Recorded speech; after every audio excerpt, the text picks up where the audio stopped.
Subscribe कीजिए सर्व संध्या दरबार कांटिया शरीफ channel को और बेल आइकन दबाइए मालिक जी की लेटेस्ट सत्संग की वीडियो को सबसे पहले देखने के लिए।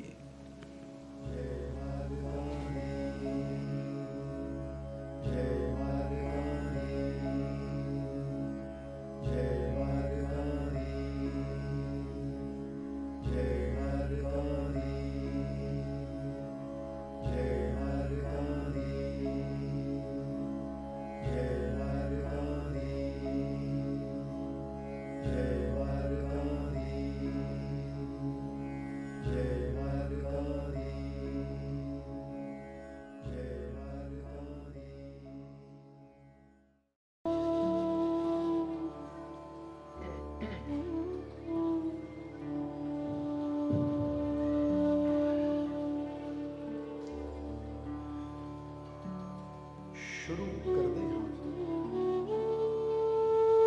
उस दो जहान दे पालनहार दा नाम लेके जो सब ते बहुत ही रहमतां और बख्शिशां करने वाला है।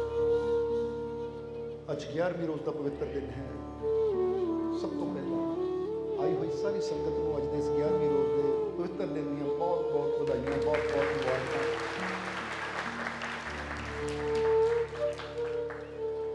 अज 11वीं रोज़ पे चल के तुसी मालिक दे दर ते आए हो। एक चीज़ हमेशा दसी दी है कि जदों इंसान प्रेम दे नाल विश्वास नाल चल के फकीरां दे दर ते आंदा है तो फिर बिन मंगिया बिन बोलिया उन्हें बहुत कुछ हासिल हो जाता है। एक सूफी शायर ने बड़ा प्यारा लिखा है कि कोई आया लेकर चला गया, कोई उम्र भर भी ना पा सका। जरा ध्यान देना, कोई आया लेकर चला गया, कोई उम्र भर भी ना पा सका। जो पास आया वो भर गया, वो खाली रहा जो ना आ सका। जरा समझना सारे, लाइना दो है पर ये दो लाइना च साडे वास्ते बहुत बड़ा इशारा है कि जे असी भरपूर होना चाहते हैं, चाहे वह भरपूरता रब दे घर दियां रहमतां दी है, चाहे खुशियां दी है, विश्वास दी है, हिम्मत दी है, हौसले दी है। क्योंकि इंसान का जीवन फिर ही सफल होता अगर इंसान अंदर ओदी रहमत भरपूर होवे, खुशी भरपूर होवे, आनंद भरपूर होवे, हिम्मत भरपूर होवे, हौसला भरपूर होवे, शांति भरपूर होवे। जरा ध्यान देना, ये वो चीज़ां दस रहे हैं जो जीवन वास्ते बड़ियां जरूरी है। इंसान ये तो देखता रहता मेरे घर च दाने भरपूर है या नहीं, मेरे घर च दुनिया का साजो समान भरपूर है या नहीं, कोई कमी ना आवे साजो समान की। वो तो असीं देखते रहते हैं।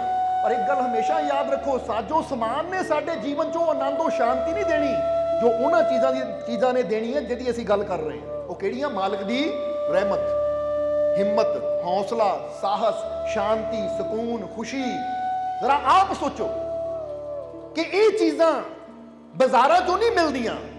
क्योंकि जे तुसीं सोचो हिम्मत मैं किते बाजार चों खरीद लिया खरीद सकते हो, शांति मैं किते दुकानों तो खरीद लिया खरीद सकते हो, आनंद, सुख, खुशी मैं किते बाजार चों ले आवां तो जवाब दिओ लिया सकते हो तुसीं? हुण ये कुछ चीज़ां है जो जीवन वास्ते सब तो जरूरी है, पर ये जरूरी चीज़ां नूं असीं बाजारां चों खरीद नहीं सकते। ये जरूरी चीज़ां ओदियां रहमतां, बरकतां, बख्शिशां, सुख, शांति, तंदुरुस्ती, हिम्मत, हौसला, साहस, शांति, ये सानू बाजारां चों नहीं, ये तां फकीरां दे दरबारां चों मिलदी है। ये याद रखना।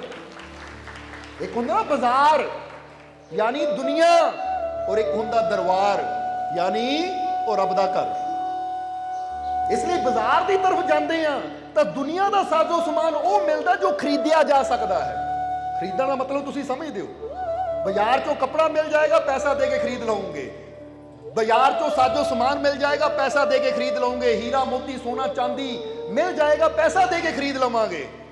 पर जिदा दसिया कि उहदियां रहमतां बरकतां वो बाजारां चों खरीदियां नहीं जा सकदियां, वो तो फकीरां दे दरबारां चों हासिल कीतियां जा सकदियां। उन्हां दे दर ते पहुंच के ताही तो बड़े बड़े बादशाह, बड़े बड़े राजे महाराजे भी जदों रहमतां दी गल आंदी सी, आनंद की गल आती सी, हिम्मत हौसले की गल आती सी, तो वह लैण वास्ते फकीरां दे दर ते जाके सिर रख दिंदे सी। ਕਿਉਂਕਿ ਪਤਾ ਬੇਸ਼ੱਕ ਅਸੀਂ ਦੁਨੀਆ ਦੇ ਬਾਦਸ਼ਾਹ ਹਾਂ, ਅਸੀਂ ਸੋਨਾ ਚਾਂਦੀ ਹੀਰਾ ਮੋਤੀ ਹਰ ਚੀਜ਼ ਖਰੀਦ ਸਕਦੇ ਹਾਂ, ਪਰ ਉਹਦੀਆਂ ਰਹਿਮਤਾਂ ਨੂੰ ਖਰੀਦਿਆ ਨਹੀਂ ਜਾ ਸਕਦਾ। ਉਹ ਤਾਂ ਫਕੀਰਾਂ ਦੇ ਕਦਮਾਂ 'ਚ ਸਿਰ ਰੱਖ ਕੇ ਹੀ ਹਾਸਲ ਕੀਤੀਆਂ ਜਾ ਸਕਦੀਆਂ। ਇਸ ਲਈ ਤਾਂ ਹੀ ਤਾਂ ਇਹ ਕਈ ਵਾਰ ਅਸੀਂ ਦੱਸੀਦਾ ਹੈ ਕਿ ਇਨਸਾਨ ਨੇ ਪਦਾਰਥ ਖਰੀਦਣੀ ਹੈ ਤਾਂ ਇਨਸਾਨ ਬਾਜ਼ਾਰ ਦੀ ਤਰਫ ਜਾਂਦਾ ਹੈ, ਪਰ ਜਦੋਂ ਪਤਾ ਜੀਵਨ 'ਚ ਅਸ਼ਾਂਤੀ ਹੈ, ਤਕਲੀਫ ਹੈ, ਦੁੱਖ ਹੈ, ਤਾਂ ਹੁਣ ਰਹਿਮਤ ਚਾਹੀਦੀ ਹੈ, ਤਾਂ ਫਿਰ ਇਨਸਾਨ ਚੱਲ ਕੇ ਮਾਲਕ ਦੇ ਦਰਬਾਰ ਤੇ ਆਉਂਦਾ ਹੈ। ਕਿਉਂਕਿ ਇਹੀ ਤਾਂ ਰਹਿਮਤਾਂ ਦਾ ਸਰੋਤ ਹੈ, ਜਿੱਥੋਂ ਰਹਿਮਤ ਮਿਲਣੀ ਹੈ। ਕਹਿੰਦੇ ਨਾ ਜਲ ਦਾ ਸੋਮਾ ਜਿੱਥੋਂ ਪਾਣੀ ਨਿਕਲਦਾ ਹੈ, ਇਸੇ ਤਰ੍ਹਾਂ ਰਹਿਮਤਾਂ ਦਾ ਸੋਮਾ ਵੀ ਹੁੰਦਾ, ਰਹਿਮਤਾਂ ਦਾ ਦਰਿਆ ਵੀ ਹੁੰਦਾ ਹੈ। ਔਰ ਜਿਹੜਾ ਉਸ ਦਰਿਆ ਤੱਕ ਪਹੁੰਚ ਜਾਂਦਾ ਹੈ, ਫਿਰ ਉਹ ਬਿਨ ਮੰਗਿਆਂ ਬਿਨ ਬੋਲਿਆਂ ਬਹੁਤ ਕੁਝ ਲੈ ਜਾਂਦਾ ਹੈ। ਇਸ ਲਈ शेर के अंदर की दसिया है, कोई आया लेकर चला गया,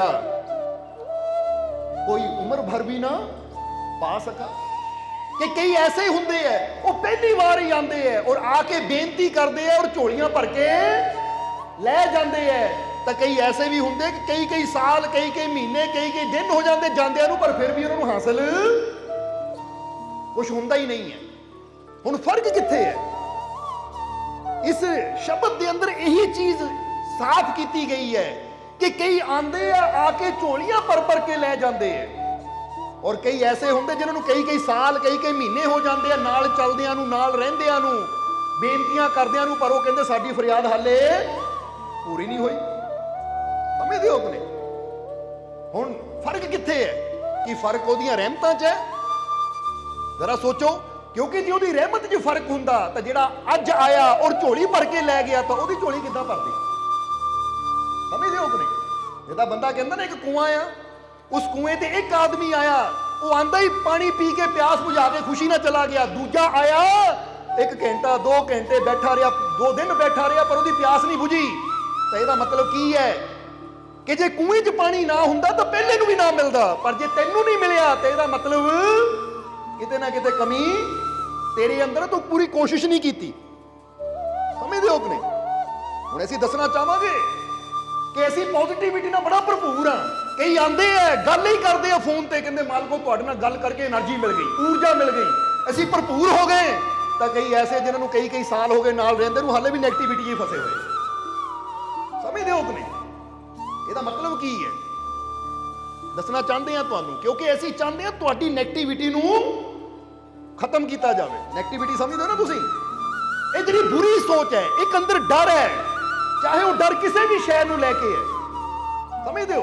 ਕਿਸੇ ਨੇ ਮਾੜੇ ਜਿਹਾ ਫੋਨ ਤੇ ਮੈਸੇਜ ਭੇਜ ਦਿੱਤਾ, ਔਰ ਕਈ ਵਾਰ ਦੇਖਿਆ ਫੋਨ ਤੇ ਮੈਸੇਜ ਵੀ ਜਿਹੜੇ ਆ ਨਾ ਉਹ ਡੁਪਲੀਕੇਟ ਜ਼ਿਆਦਾ ਹੁੰਦੇ ਆ। ਯਾਨੀ ਕਹਿਣ ਦਾ ਮਤਲਬ ਜਿੱਦਾਂ ਕਹਿ ਲਈਏ ਨਾ ਕਿ ਸਹੀ ਘੱਟ ਹੁੰਦੇ ਆ, ਤੇ ਕਈਆਂ ਨੇ ਆਪਣੇ ਉਹ ਬਣਾ ਕੇ ਲਿਖੇ ਹੁੰਦੇ, ਤਾਂ ਬੰਦਾ ਉਹਨੂੰ ਦੇਖ ਕੇ ਡਰ ਜਾਂਦਾ ਹੈ। ਲੈ ਵੀ ਆ ਕਰੋਨਾ ਦੇ ਕਰਕੇ ਲਾਕਡਾਊਨ ਲੱਗ ਗਿਆ, ਹੁਣ ਆਇਓ ਨਾ। ਸਮਝਦੇ ਹੋ ਕਿ ਨਹੀਂ? ਪਰ ਅਸੀਂ ਪਹਿਲੇ ਹੀ ਕਲੀਅਰ ਕਰ ਦਿੱਤਾ ਕਿ ਜਦੋਂ ਸੋਚਿਆ ਮਾਲਕ ਦੇ ਦਰ ਤੇ ਜਾਣਾ ਤਾਂ ਫਿਰ ਕਿਸੇ ਨੂੰ ਫੋਨ ਕਰਕੇ ਪੁੱਛਣ ਦੀ ਜ਼ਰੂਰਤ ਨਹੀਂ ਹੈ। ਫਿਰ ਤੁਰ ਪਓ ਤੁਸੀਂ, ਔਰ ਲਿਆ ਕੇ ਆਉਣ ਦੀ ਗਰੰਟੀ ਅਸੀਂ ਦਿੰਦੇ ਹਾਂ ਤੁਹਾਨੂੰ। ਸਮਝਦੇ ਹੋ ਕਿ ਨਹੀਂ? ਕਿਉਂਕਿ ਜੇ ਉਹਦੀ ਰਹਿਮਤ ਆਪਣੇ ਅੰਦਰ ਨਜ਼ਰ ਆਉਂਦੀ ਹੈ ਤਾਂ ਹੀ ਅਸੀਂ ਦਾਅਵਾ ਕਰਦੇ ਹਾਂ ਕਿ ਯਾਦ ਰੱਖੋ ਹਮੇਸ਼ਾ ਕਿ ਉਹਦੀ ਰਹਿਮਤ ਨਾ ਕਿਸੇ ਤੋਂ ਡਰਦੀ ਹੈ ਤਾਂ ਨਾ ਹੀ ਕੋਈ ਉਹਨੂੰ ਡਰਾ ਸਕਦਾ ਹੈ, ਕਿਉਂਕਿ ਉਹਦੀ ਰਹਿਮਤ ਤੋਂ ਹੀ ਤਾਂ ਹਰ ਚੀਜ਼ हर शय पैदा हुई है। इसलिए समझो इस चीज कि मालिक के घर च बहुत रहमत है। कई आंदे है और आके झोलियां भर के ले जाते हैं, तो कोई उम्र भर भी ना पा सका। ਇਹਦਾ मतलब की है कि जेड़ा आया और लैके चला गया, ਇਹਦਾ मतलब ਉਹਦੇ अंदर विश्वास, ਉਹਦੇ अंदर प्रेम पूरा सी। ਤਾਂ ਜਿਹੜਾ बैठा है मेरे ते रहमत नहीं हुई, रहमत नहीं हुई, ਤਾਂ ਰਹਿਮਤ ਨਹੀਂ ਹੋਈ ਹੀ ਉਹਦੀ ਜ਼ੁਬਾਨ ਤੋਂ ਬੋਲ ਦੱਸਦੇ ਕਿ ਹਾਲੇ ਇਹਦੇ ਅੰਦਰ ਵਿਸ਼ਵਾਸ ਪੂਰਾ ਨਹੀਂ ਹੈ, ਹਾਲੇ ਇਹਦੇ ਅੰਦਰ ਯਕੀਨ ਪੂਰਾ ਨਹੀਂ ਹੈ। ਕਿਉਂਕਿ ਜਿਹਦੇ ਅੰਦਰ ਯਕੀਨ ਹੋਵੇ ਨਾ, ਉਹਦੀ ਜ਼ੁਬਾਨ ਤੋਂ ਕਦੀ ਨਹੀਂ ਹੋਈ ਲਫ਼ਜ਼ ਨਿਕਲਦਾ ਹੀ ਨਹੀਂ ਹੈ। ਉਹ ਕਹਿੰਦਾ ਮੈਨੂੰ ਇੰਨਾ ਯਕੀਨ ਹੈ ਕਿ ਅੱਜ ਮੈਨੂੰ ਬੇਸ਼ੱਕ ਨਜ਼ਰ ਨਹੀਂ ਆਉਂਦਾ, ਪਰ ਮੈਨੂੰ ਯਕੀਨ ਹੈ ਕਿ ਮੇਰੇ ਤੇ ਰਹਿਮਤ ਹੋ ਗਈ।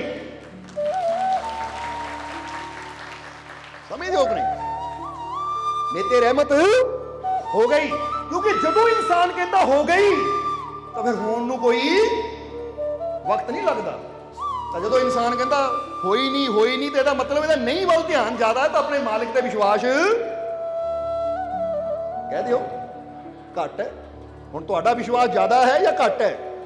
ਜੇ ਜ਼ਿਆਦਾ ਹੈ ਨਾ ਤਾਂ ਅਸੀਂ ਇਹ ਗੱਲ ਕਵਾਂਗੇ ਕਿ ਇਹ ਜਿਹੜੀ ਚੀਜ਼ ਅਸੀਂ ਕਹਿ ਰਹੇ ਹਾਂ ਨਾ, ਇਹਨੂੰ ਕਦੀ ਗਹਿਰਾਈ 'ਚ ਜਾ ਕੇ ਦੇਖਿਓ ਕਿ ਇਹੀ ਇਸ਼ਾਰੇ ਗੁਰੂ ਰਹਿਬਰ ਸੰਤ ਮਹਾਪੁਰਸ਼ ਵੀ ਕਰ ਗਏ ਹੈ ਕਿ ਜਦੋਂ ਤੂੰ ਬੇਨਤੀ ਕਰਦਾ ਹੈ ਨਾ ਤਾਂ ਬੇਨਤੀ ਕਰਨ ਤੋਂ ਬਾਅਦ ਉਸ ਮਾਲਿਕ ਦਾ ਸ਼ੁਕਰ ਵੀ ਨਾਲ ਹੀ ਕਰਦੇ ਕਿ ਆ ਮਾਲਿਕ ਮੈਂ ਬੇਨਤੀ ਕੀਤੀ ਸੀ ਔਰ ਸ਼ੁਕਰ ਹੈ ਮੇਰੀ ਬੇਨਤੀ ਨੂੰ ਪੂਰਾ ਕਰਨ ਦਾ, ਕਿਉਂਕਿ ਮੈਨੂੰ ਯਕੀਨ ਹੈ ਤੇਰੇ ਅੱਗੇ ਬੇਨਤੀ ਕੀਤੀ ਤਾਂ ਪੂਰੀ ਵੀ ਹੋ ਗਈ। ਜਦੋਂ ਹੋ ਗਈ ਕਹਿ ਦਿੰਦੇ ਆ ਨਾ ਤਾਂ ਫਿਰ ਪ੍ਰਮਾਤਮਾ ਵੀ ਕਹਿੰਦਾ ਇਹਦੇ ਮਨ 'ਚ ਮੇਰਾ ਪੂਰਾ ਵਿਸ਼ਵਾਸ ਹੈ, ਇਹਦੇ ਮਨ 'ਚ ਮੇਰਾ ਪੂਰਾ ਵਿਸ਼ਵਾਸ ਹੈ, ਤਾਂ ਹੁਣ ਇਹਨੂੰ ਕਮੀ ਵੀ ਮੈਂ ਆਣ ਨਹੀਂ ਦੇਣੀ। ਇਸ ਲਈ ਕੋਈ ਆਇਆ ਲੇਕਰ ਚਲਾ ਗਿਆ, ਕੋਈ ਉਮਰ ਭਰ ਵੀ ਨਾ ਪਾ ਸਕਾ। ਇਸ ਲਈ ਤੁਸੀਂ ਲੈਣ ਵਾਲੇ ਬਣਨਾ ਹੈ।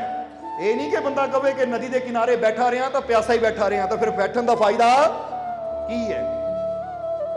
ਇਸ ਲਈ ਜਿਸ ਤਰ੍ਹਾਂ ਕੂਏ ਦੇ ਵਿੱਚੋਂ ਪਾਣੀ ਕੱਢਣ ਵਾਸਤੇ ਰੱਸੀ ਡੋਲਦਾ ਹੋਣਾ ਜ਼ਰੂਰੀ ਹੈ, ਇਸੇ ਤਰ੍ਹਾਂ ਮਾਲਕ ਦੀਆਂ ਰਹਿਮਤਾਂ ਨੂੰ ਆਪਣੇ ਤੱਕ ਲਿਆਉਣ ਵਾਸਤੇ ਪ੍ਰੇਮ ਔਰ ਵਿਸ਼ਵਾਸ ਦਾ ਹੋਣਾ ਬਹੁਤ ਜ਼ਰੂਰੀ ਹੈ। ਇਸ ਲਈ ਅਸੀਂ ਹਮੇਸ਼ਾ ਕਹੀਦਾ ਹੁੰਦਾ ਕਿ ਚੈੱਕ ਕਰਦੇ ਰਿਹਾ ਕਰੋ ਆਪਣੇ ਅੰਦਰ ਕਿ ਮੇਰਾ ਵਿਸ਼ਵਾਸ ਪੂਰਨ ਹੈ ਜਾਂ ਹਾਲੇ ਮੇਰਾ ਵਿਸ਼ਵਾਸ ਅਧੂਰਾ ਹੈ, ਮੇਰਾ ਪ੍ਰੇਮ ਪੂਰਨ ਹੈ ਜਾਂ ਹਾਲੇ ਮੇਰਾ ਪ੍ਰੇਮ ਅਧੂਰਾ ਹੈ। ਕਿਉਂਕਿ ਜੇ ਪ੍ਰੇਮ ਅਧੂਰਾ ਹੋਏਗਾ ਤਾਂ ਫਿਰ ਸਮਝ ਲਓ ਇਹ ਪ੍ਰੇਮ ਅਧੂਰਾ ਨਹੀਂ ਹੈ ਮਾਲਕ ਦੇ ਪ੍ਰਤੀ, ਇਹ ਮੇਰਾ ਜੀਵਨ ਅਧੂਰਾ ਜਾ ਰਿਹਾ ਹੈ। ਜੇ ਮੇਰਾ ਵਿਸ਼ਵਾਸ ਆਪਣੇ ਮਾਲਕ ਦੇ ਪ੍ਰਤੀ ਪੂਰਾ ਹੈ, ਜੇ ਮੇਰਾ ਪ੍ਰੇਮ ਆਪਣੇ ਮਾਲਕ ਦੇ ਪ੍ਰਤੀ ਪੂਰਾ ਹੈ, ਤਾਂ ਫਿਰ ਮੇਰਾ ਜੀਵਨ ਵੀ ਸੰਪੂਰਨ ਹੋਏਗਾ। ਫਿਰ ਮੇਰੇ ਜੀਵਨ ਦੀਆਂ ਸਾਰੀਆਂ ਭਟਕਣਾਵਾਂ, ਸਾਰੀਆਂ ਟੈਨਸ਼ਨਾਂ, ਚਿੰਤਾਵਾਂ ਮੁੱਕ ਜਾਣਗੀਆਂ ਜੇ ਮੇਰਾ ਪ੍ਰੇਮ ਆਪਣੇ ਮਾਲਕ ਦੇ ਪ੍ਰਤੀ ਪੂਰਾ ਹੈ। ਇਸ ਲਈ ਦੇਖਣਾ ਜ਼ਰਾ ਆਪਣੇ ਆਪ ਨੂੰ, ਜਿੱਥੇ ਮਨ ਡਰਾਵੇ ਨਾ ਉੱਥੇ ਡਰਨਾ ਨਹੀਂ ਹੈ, ਬਲਕਿ ਆਪਣੇ ਮਨ ਨੂੰ ਕਹਿਣਾ ਹੈ ਕਿ ਮੈਨੂੰ ਆਪਣੇ ਮਾਲਕ ਤੇ ਪੂਰਾ ਵਿਸ਼ਵਾਸ ਹੈ, ਮੇਰਾ ਮਾਲਿਕ ਮੇਰੇ, ਇਸ ਲਈ ਮੈਂ ਨਹੀਂ ਡਰਨਾ ਤੂੰ ਜੋ ਮਰਜ਼ੀ ਕਹਿ। ਕਿਉਂਕਿ ਮਨ ਅੰਦਰ ਕਈ ਵਾਰ ਨੈਗੇਟਿਵਿਟੀ ਚੱਲਦੀ ਰਹਿੰਦੀ ਹੈ, ਇਦਾਂ ਨਾ ਹੋ ਜਾਵੇ, ਉਦਾਂ ਨਾ ਹੋ ਜਾਵੇ, ਪਰ ਉਸੇ ਵੇਲੇ ਆਪਣੇ ਮਨ ਨੂੰ ਕਹੋ ਕਿ ਤੂੰ ਐਵੇਂ ਡਰਾਈ ਜਾਂਦਾ ਹੈ, ਤੂੰ ਐਵੇਂ ਚਿੰਤਾ ਕਰੀ ਜਾਂਦਾ ਹੈ, ਔਰ ਜੇ ਮੇਰਾ ਮਾਲਿਕ ਮੇਰੇ ਨਾਲ ਹੈ ਤਾਂ ਫਿਰ ਜਿਹਦੇ ਸਿਰ ਤੇ ਉਹਦਾ ਹੱਥ ਹੋਵੇ ਉਹਨੂੰ ਡਰਨ ਦੀ, ਚਿੰਤਾ ਕਰਨ ਦੀ ਜ਼ਰੂਰਤ ਨਹੀਂ ਹੈ। ਜਦੋਂ ਆਪਣੇ ਮਨ ਨੂੰ ਇਹ ਦੱਸੋਗੇ ਤੁਸੀਂ ਕਿ ਮੈਂ ਨਹੀਂ ਡਰਨਾ, ਮੇਰਾ ਮਾਲਿਕ ਮੇਰੇ ਨਾਲ ਹੈ, ਤਾਂ ਤੁਹਾਡਾ ਮਨ ਵੀ ਹੌਲੀ ਹੌਲੀ ਸਹੀ ਹੋਣਾ ਸ਼ੁਰੂ ਹੋ ਜਾਏਗਾ। ਕਿਉਂਕਿ ਉਹਨਾਂ ਵੀ ਕਹਿਣਾ ਹੈ ਕਿ ਇਹਦੇ ਤੇ ਤਾਂ ਨੈਗੇਟਿਵਿਟੀ ਦਾ ਕੋਈ ਅਸਰ ਹੁੰਦਾ ਹੀ ਨਹੀਂ ਹੈ। ਫਿਰ ਤੁਹਾਡਾ ਮਨ ਵੀ ਹੌਲੀ ਹੌਲੀ ਮਾਲਕ ਦੇ ਰੰਗ ਵਿੱਚ ਐਸਾ ਰੰਗ ਹੋ ਜਾਏਗਾ ਕਿ ਉਹ ਵੀ ਤੁਹਾਡੇ ਅੰਦਰ ਪੋਜ਼ਿਟਿਵਿਟੀ ਭਰੇਗਾ ਕਿ ਹੁਣ ਚਿੰਤਾ ਨਾ ਕਰ, ਮਾਲਿਕ ਤੇਰੇ ਨਾਲ ਹੈ। ਇਸ ਲਈ ਸਮਝਣਾ ਸਾਰਿਆਂ ਨੇ, ਕੋਈ ਆਇਆ ਲੇकर चला गया, कोई उम्र भर भी ना पा सका, जो पास आया वो भर गया, वो खाली रहा जो ना आ सका। कि ਜਿਹੜਾ ਪਾਸ ਆ ਜਾਂਦਾ ਹੈ ਫਕੀਰਾਂ ਦੇ, ਗੁਰੂਆਂ ਰਹਿਬਰਾਂ ਦੇ ਦਰਬਾਰ ਤੇ ਚੱਲ ਕੇ ਆ ਜਾਂਦਾ ਹੈ, ਉਹ ਤਾਂ ਝੋਲੀ ਭਰ ਕੇ ਲੈ ਜਾਂਦਾ ਹੈ। ਤਾਂ ਖਾਲੀ ਕੌਣ ਰਹਿੰਦਾ ਹੈ? ਖਾਲੀ ਉਹੀ ਰਹਿੰਦਾ ਹੈ ਜਿਹੜਾ ਫਕੀਰਾਂ ਗੁਰੂਆਂ ਰਹਿਬਰਾਂ ਦੇ ਦਰ ਤੇ ਚੱਲ ਕੇ ਨਹੀਂ ਆਉਂਦਾ। वो खाली रहा जो ना ਆ ਸਕਾ। ਮੈਨੂੰ ਇਦਾਂ ਹੀ ਸਮਝ ਲਓ ਕਿ ਜੇ ਪਿਆਸ ਲੱਗੀ ਹੈ ਤਾਂ ਜਿਹੜਾ ਕੂਏ ਕੋ ਪਹੁੰਚ ਗਿਆ ਉਹ ਤਾਂ ਪਾਣੀ ਪੀ ਲੇਗਾ, ਤਾਂ ਜਿਹੜਾ ਕੂਏ ਤੱਕ ਹੀ ਨਾ ਪਹੁੰਚਿਆ ਉਹ ਫਿਰ ਪਿਆਸਾ ਹੀ ਬੈਠਾ ਰਹੇਗਾ। ਇਸ ਲਈ ਜੀਵਨ 'ਚ ਜਦੋਂ ਵੀ ਲੱਗੇ ਕਿ ਮੈਨੂੰ ਖੁਸ਼ੀਆਂ ਦੀ ਜ਼ਰੂਰਤ ਹੈ, ਸ਼ਾਂਤੀ ਦੀ ਜ਼ਰੂਰਤ ਹੈ, ਆਨੰਦ ਦੀ ਜ਼ਰੂਰਤ ਹੈ, ਤਾਂ ਫਿਰ ਇਹ ਗੱਲ ਸੋਚ ਲਓ ਕਿ ਆਨੰਦ ਮੇਰੀ ਝੋਲੀ 'ਚ ਉਦੋਂ ਹੀ ਪੈਣਾ ਹੈ, ਇਹ ਮੇਰੇ ਪਾਸ ਉਦੋਂ ਹੀ ਆਣਾ ਜਦੋਂ ਮੈਂ ਫਕੀਰਾਂ ਗੁਰੂਆਂ ਰਹਿਬਰਾਂ ਦੇ ਪਾਸ ਚੱਲ ਕੇ ਜਾਊਂਗਾ। ਤਾਂ ਜੇ ਮੈਂ ਬਹਾਨੇ ਬਣਾਉਂਦਾ ਰਹਿ ਗਿਆ ਕਿ ਮੈਂ ਨਹੀਂ ਜਾਣਾ, ਤਾਂ ਫਿਰ ਸਮਝ ਲੈ ਤੂੰ ਫਕੀਰਾਂ ਦੇ ਦਰ ਤੋਂ ਜਾਂ ਸੰਤਾਂ ਗੁਰੂਆਂ ਰਹਿਬਰਾਂ ਦੇ ਦਰ ਤੋਂ ਦੂਰ ਨਹੀਂ ਜਾ ਰਿਹਾ, ਸਤ ਸੰਗਤ ਤੋਂ ਦੂਰ ਨਹੀਂ ਜਾ ਰਿਹਾ, ਤੂੰ ਆਪਣੀਆਂ ਖੁਸ਼ੀਆਂ ਤੋਂ, ਆਪਣੇ ਆਨੰਦ ਤੋਂ ਦੂਰ ਜਾ ਰਿਹਾ।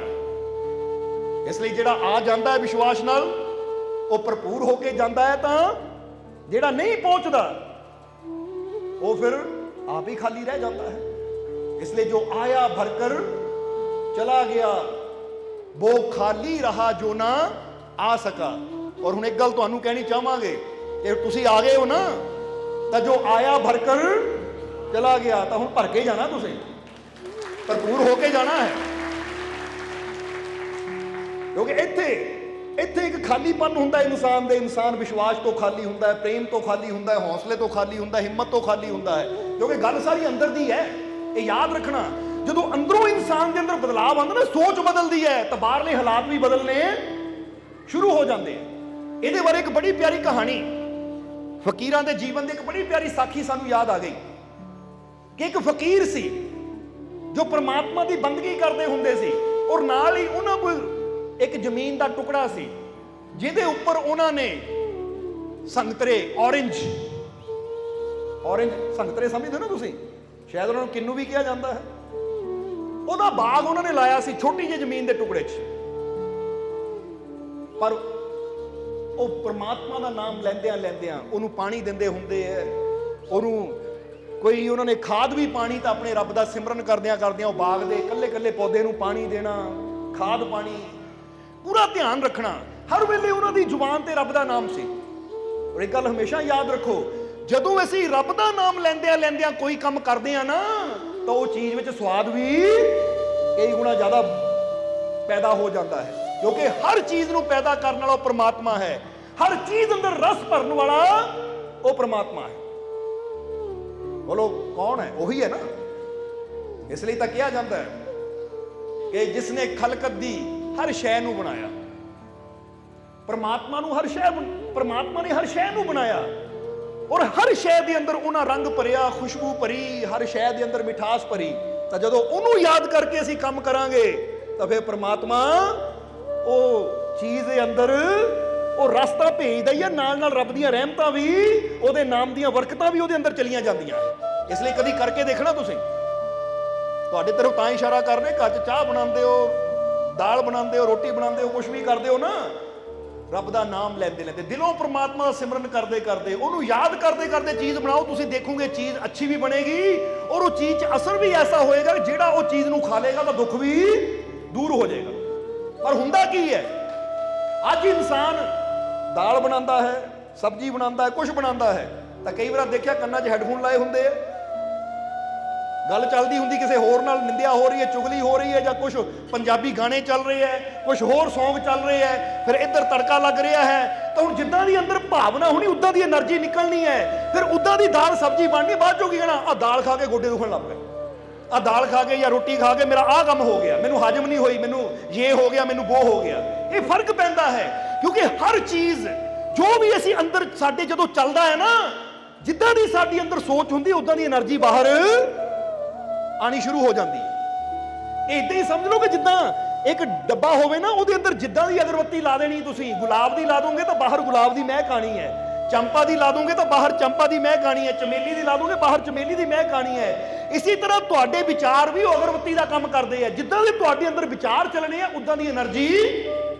ਤੁਹਾਡੇ ਸਰੀਰ ਚੋਂ ਬਾਹਰ ਆਣੀ ਸ਼ੁਰੂ ਹੋ ਜਾਣੀ ਹੈ। ਇਹ ਸਮਝ ਲੈਣਾ ਸਾਰਿਆਂ ਨੇ। ਔਰ ਇਹ ਚੀਜ਼ ਨੂੰ ਡਾਕਟਰ ਮਿਸਾਰੋ ਇਮੋਟੋ ਨੇ, ਜੋ ਜਾਪਾਨ ਦੇ ਬਹੁਤ ਬੜੇ ਡਾਕਟਰ ਸੀ, ਸਾਬਿਤ ਵੀ ਕੀਤਾ ਹੈ ਕਿ ਤੁਹਾਡੀ ਇਹ ਸੋਚ ਦਾ ਅਸਰ ਪਾਣੀ ਤੇ ਪੈਂਦਾ ਹੈ। ਔਰ ਜਗਦੀਸ਼ ਚੰਦਰ ਬਸੂ, ਜੋ ਕਿ ਬਹੁਤ ਬੜੇ ਸਾਇੰਟਿਸਟ ਸੀ ਆਪਣੇ ਭਾਰਤ ਦੇ, ਉਹਨਾਂ ਨੇ ਵੀ ਇਹ ਸਾਬਿਤ ਕੀਤਾ ਹੈ ਕਿ ਤੇਰੀਆਂ ਸੋਚਾਂ ਦਾ ਅਸਰ ਪੇੜ ਪੌਦਿਆਂ ਤੇ ਵੀ ਪੈਂਦਾ ਹੈ। ਇੱਕ ਮਸ਼ੀਨ ਹੁੰਦੀ ਹੈ, ਕਾਰਡੀਓਗ੍ਰਾਫ ਕਹਿੰਦੇ ਉਹਨੂੰ। ਜਦੋਂ ਅਸੀਂ ECG ਕਰਦੇ ਹਾਂ ਨਾ, ਦਿਲ ਦੀਆਂ ਧੜਕਣਾਂ ਤੁਸੀਂ ਦੇਖਦੇ ਹੋ, ਉੱਪਰ ਲਾਈਨਾਂ ਬਣਦੀਆਂ ਇਦਾਂ, ਸਾਡੇ ਦਿਲ ਦੀਆਂ ਧੜਕਣਾਂ ECG ਕਹਿ ਦਿੰਦੇ ਉਹਨੂੰ। ਕਰਾਈ ਕਿਸੇ ਨੇ ਕਦੀ ECG? ਉਹਨੂੰ ਪਤਾ ਹੋਏਗਾ ਕਿ ਕਿੱਦਾਂ ਮਸ਼ੀਨ ਸਾਡੇ ਹਾਰਟ ਨਾਲ 2-3 ਜਗ੍ਹਾ ਪੁਆਇੰਟ ਲਾਏ ਜਾਂਦੇ ਆ, ਤਾਂ ਫਿਰ ਇੱਕ ਚਿੱਟ ਜਿਹੀ ਨਿਕਲਦੀ ਹੈ, ਇੱਕ ਪੇਪਰ ਜਿਹਾ ਨਿਕਲਦਾ, ਜਿੱਤੇ ਇਸ ਤਰ੍ਹਾਂ ਲਾਈਨਾਂ ਹੁੰਦੀਆਂ। ਇਦਾਂ ਹੀ ਜਗਦੀਸ਼ ਚੰਦਰ ਬਸੂ ਨੇ ਉਹ ਕਾਰਡੀਓਗ੍ਰਾਫ ਪੌਦਿਆਂ ਦੀਆਂ ਜੜ੍ਹਾਂ ਤੇ ਲਗਾ ਕੇ ਇਹ ਸਾਬਿਤ ਕੀਤਾ ਉਹਨਾਂ ਨੇ ਕਿ ਪੌਦੇ ਵੀ ਸਾਡੀ ਭਾਵਨਾ ਨੂੰ ਸਮਝਦੇ ਆ। ਇਹ ਯਾਦ ਰੱਖਣਾ ਕਿ ਉਹਨਾਂ ਨੇ ਸਾਬਿਤ ਕੀਤਾ ਹੈ। ਉਹਨਾਂ ਦੀ ਥਿਉਰੀ ਤੁਸੀਂ ਦੇਖ ਵੀ ਸਕਦੇ ਹੋ ਕਿ ਉਹਨਾਂ ਨੇ ਸਾਬਿਤ ਕੀਤਾ ਹੈ ਕਿ ਪੌਦੇ ਦੇ ਕੋਲ ਅਸੀਂ ਜੈਸੀ ਭਾਵਨਾ ਲੈ ਕੇ ਜਾਵਾਂਗੇ, ਪੌਦੇ ਨੇ ਵੈਸੀ ਤਰੰਗ ਦੇਣੀ ਸ਼ੁਰੂ ਕਰ ਦੇਣੀ ਹੈ। ਉਹਨਾਂ ਨੇ ਕਿੱਦਾਂ ਸਾਬਿਤ ਕੀਤਾ ਕਿ ਇੱਕ ਪੌਦੇ ਨੂੰ, ਗਮਲੇ ਨੂੰ ਲਿਆ, ਉਹਦੀਆਂ ਜੜ੍ਹਾਂ 'ਚ ਉਹਨਾਂ ਨੇ ਉਹ ਮਸ਼ੀਨ ਦੇ ਪੁਆਇੰਟ ਲਾਏ, ਔਰ ਮਸ਼ੀਨ ਦੇ ਉੱਪਰ ਉਹ ਚੱਲ ਰਿਹਾ ਹੈ। ਸਮਝਦੇ ਹੋ ਕਿ ਨਹੀਂ? ਜਿੱਦਾਂ ਦੱਸਿਆ ਕਿ ECG ਵੇਲੇ ਤੁਸੀਂ ਦੇਖਦੇ ਹੋ, ਉਹ ਕਾਰਡੀਓਗ੍ਰਾਫ ਆਪਣਾ ਪੇਪਰ ਤੇ ਚੱਲ ਰਿਹਾ ਹੈ, ਹੁਣ ਨਾਰਮਲ ਚੱਲ ਰਿਹਾ ਹੈ। ਫਿਰ ਉਹਨਾਂ ਨੇ ਕੀ ਕੀਤਾ, ਇੱਕ ਕੈਂਚੀ ਉਠਾਈ। ਕੀ ਉਠਾਈ? ਇੱਕ ਕੈਂਚੀ। ਔਰ ਕੈਂਚੀ ਲੈ ਕੇ ਇਦਾਂ ਇਦਾਂ ਕਰਦੇ ਕਰਦੇ, ਯਾਨੀ ਉਹਨੂੰ ਖੜਕਾਉਂਦੇ ਖੜਕਾਉਂਦੇ ਕਿ ਲੈ ਮੈਂ ਹੁਣ ਇਸ ਪੌਦੇ ਨੂੰ ਕੱਟਣਾ ਹੈ, ਮੈਂ ਇਸ ਪੌਦੇ ਨੂੰ ਵੱਢਣਾ ਹੈ। ਕਹਿੰਦੇ ਕਹਿੰਦੇ ਜਦੋਂ ਪੌਦੇ ਦੇ ਕੋਲ ਕੈਂਚੀ ਲੈ ਕੇ ਗਏ ਤਾਂ ਕੀ ਦੇਖਿਆ, ਉਹ ਲਾਈਨਾਂ ਵੱਡੀਆਂ ਹੋ ਗਈਆਂ, ਜਿੱਦਾਂ ਜ਼ਿਆਦਾ ਡਰ ਰਿਹਾ ਉਹ। ਯਾਨੀ ਜਿੱਥੇ ਪਹਿਲਾਂ ਸ਼ਾਂਤੀ ਦੀਆਂ ਸੀ, ਆਰਾਮ ਨਾਲ ਚੱਲ ਰਹੀਆਂ ਸੀ, ਉੱਥੇ ਉਹ ਲਾਈਨਾਂ ਤੇਜ਼ ਹੋ ਗਈਆਂ। ਫਿਰ ਉਹਨਾਂ ਨੇ ਕੈਂਚੀ ਪਿੱਛੇ ਕੀਤੀ ਤਾਂ 10 ਮਿੰਟ ਲੱਗੇ ਉਹ ਪੌਦੇ ਨੂੰ ਦੁਬਾਰਾ ਨਾਰਮਲ ਅਵਸਥਾ ਵਿੱਚ ਆਉਣ ਨੂੰ। ਜਰਾ ਸਮਝਣਾ, ਔਰ ਫਿਰ ਕੀ ਕੀਤਾ ਉਹਨਾਂ ਨੇ 10 ਮਿੰਟ ਬਾਅਦ ਜਦੋਂ ਪੌਦਾ ਨਾਰਮਲ ਹੋ ਗਿਆ, ਨਾਰਮਲ, ਫਿਰ ਉਹਨਾਂ ਨੇ ਪੌਦੇ ਤੇ ਬੜੇ ਪਿਆਰ ਨਾਲ ਹੱਥ ਫੇਰਿਆ, ਜਿੱਦਾਂ ਇੱਕ ਮਾਂ ਆਪਣੇ ਬੱਚੇ ਦੇ ਸਿਰ ਤੇ ਹੱਥ ਫੇਰਦੀ ਹੈ। ਬੜਾ ਪਿਆਰ ਦਿੱਤਾ ਕਿ ਮੈਂ ਤੈਨੂੰ ਬੜਾ ਪਿਆਰ ਕਰਦਾ ਹਾਂ, ਮੈਂ ਤੈਨੂੰ ਕੁਝ ਨਹੀਂ ਹੋਣ ਦੇਣਾ, ਮੈਂ ਤੇਰੀ ਹਰ ਪਲ ਰੱਖਿਆ ਕਰਨੀ ਹੈ, ਮੈਂ ਤੇਰੇ ਨਾਲ ਆ, ਮੈਂ ਤੇਰੀ ਸੰਭਾਲ ਕਰੂੰ। ਤਾਂ ਉਹਨਾਂ ਨੇ ਦੇਖਿਆ ਜਿਹੜੀਆਂ ਉਹ ਕਾਰਡੀਓਗ੍ਰਾਫ ਚੱਲ ਰਿਹਾ ਸੀ ਨਾ, ਉਹ ਤਰੰਗਾਂ ਬਦਲ ਗਈਆਂ। ਜਿੱਥੇ ਡਰ ਨਾਲ ਪਹਿਲਾਂ ਤੇਜ਼ ਹੋ ਗਈਆਂ, ਜਿੱਦਾਂ ਬੰਦਾ ਨਾ ਡਰ ਨਾਲ ਧੜਕਣ ਤੇਜ਼ ਹੋ ਗਈ, ਉੱਥੇ ਪੌਦੇ ਤਰੰਗਾਂ ਸ਼ਾਂਤ ਸ਼ਾਂਤ ਸ਼ਾਂਤ ਹੋ ਗਈਆਂ। ਇਹ ਹਕੀਕਤ ਦੱਸ ਰਹੇ ਆ ਤੁਹਾਨੂੰ ਕਿ ਇਸ ਤਰ੍ਹਾਂ ਵਿਗਿਆਨ ਵੀ ਇਹ ਸਾਬਿਤ ਕਰ ਚੁੱਕਾ ਹੈ ਕਿ ਤੁਹਾਡੀ ਸੋਚ ਦਾ ਅਸਰ, ਹਾਲਾਂਕਿ ਬੋਲੇ ਨਹੀਂ, ਮਨ 'ਚ ਹੀ ਸੋਚਿਆ ਕੱਟਣਾ ਇਹਨੂੰ, ਔਰ ਮੈਂ ਇਹਨੂੰ ਬੜਾ ਪ੍ਰੇਮ ਕਰਦਾ। ਉਹਨੇ ਨਫ਼ਰਤ ਦੀਆਂ, ਗੁੱਸੇ ਦੀਆਂ, ਕ੍ਰੋਧ ਦੀਆਂ ਤਰੰਗਾਂ ਨੂੰ ਵੀ ਮਹਿਸੂਸ ਕੀਤਾ ਤਾਂ ਪ੍ਰੇਮ ਦੀਆਂ ਤਰੰਗਾਂ ਨੂੰ ਵੀ ਮਹਿਸੂਸ ਕੀਤਾ। ਹੁਣ ਜਰਾ ਗੌਰ ਕਰੋ, ਤੁਸੀਂ ਅੰਦਰ ਬੁਰਾ ਸੋਚਦੇ ਹੋ, ਉਹਦੀ ਤਰੰਗ ਬਾਹਰ ਪੌਦਾ ਮਹਿਸੂਸ ਕਰਦਾ ਹੈ, ਤਾਂ ਜਦੋਂ ਤੁਸੀਂ ਅੰਦਰ ਬੁਰਾ ਸੋਚਦੇ ਹੋ, ਉਹਦੀਆਂ ਤਰੰਗਾਂ ਜਿਹੜੀਆਂ ਬਾਹਰ ਪਈ ਹੋਈ ਚੀਜ਼ ਮਹਿਸੂਸ ਕਰਦੀ ਹੈ, ਤਾਂ ਤੁਹਾਡਾ ਸਰੀਰ ਤੇ ਉਹਦਾ ਕੀ ਅਸਰ ਹੁੰਦਾ ਹੋਏਗਾ, ਕਿਉਂਕਿ ਨਿਕਲਦੀ ਤਾਂ ਤੁਹਾਡੇ ਸਰੀਰ ਤੋਂ ਹੀ ਹੈ। ਮਹਾਤਮਾ ਬੁੱਧ ਨੇ ਵੀ ਬੜੀ ਪਿਆਰੀ ਗੱਲ ਕਹੀ ਹੈ। ਮਹਾਤਮਾ ਬੁੱਧ ਕਹਿੰਦੇ ਕਿਸੇ ਨੂੰ ਤਕਲੀਫ ਦੇਣ ਵਾਸਤੇ, ਯਾਨੀ ਆਪਣੇ ਮਨ 'ਚ ਸੋਚ ਰੱਖਣੀ ਕਿ ਮੈਂ ਕਿਸੇ ਨੂੰ ਤਕਲੀਫ ਦੇਣੀ ਹੈ, ਦੁੱਖ ਦੇਣਾ ਹੈ, ਕਿਸੇ ਨੂੰ ਪਰੇਸ਼ਾਨ ਕਰਨਾ ਹੈ ਜਾਂ ਕਿਸੇ ਦਾ ਬੁਰਾ ਕਰਨਾ ਹੈ, ਉਹ ਕਹਿੰਦੇ ਕਿਸੇ ਨੂੰ ਤਕਲੀਫ ਦੇਣ ਵਾਲੀ ਸੋਚ ਆਪਣੇ ਅੰਦਰ ਰੱਖਣੀ ਹੈ, ਇਸੇ ਤਰ੍ਹਾਂ ਜਿੱਦਾਂ ਅੱਗ ਦੇ ਅੰਗਿਆਰੇ ਹੱਥ 'ਚ ਫੜ ਕੇ ਰੱਖਣੇ ਕਿ ਉੱਤੇ ਸੁੱਟਣੇ ਹਨ।